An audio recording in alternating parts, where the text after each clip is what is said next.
Alright, here we have cheap and easy fix for the Fiat 500 clutch.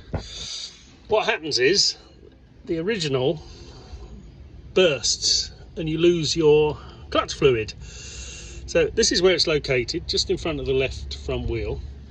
Find the pipe, just cut both ends off.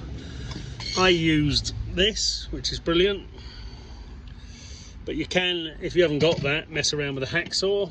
A little bit of aggro. If you don't cut the ends off, you won't get the olives to fit on. Anyway, that's an 8mm coupler from Screwfix, cost £2. That's what it is there, straight 8mm coupler. Cut the two ends of the pipe, fit the coupler, bleed the clutch, good as new, and you can mend it for £2. If you buy the new pipe, it's an absolute fortune. Some people only sell it with the master cylinder. So it's a quick and easy job. That took me about 15 minutes to do.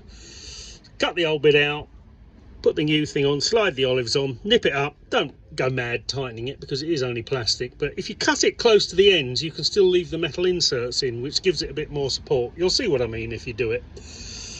Anyway, it's a good way to get out cheaply.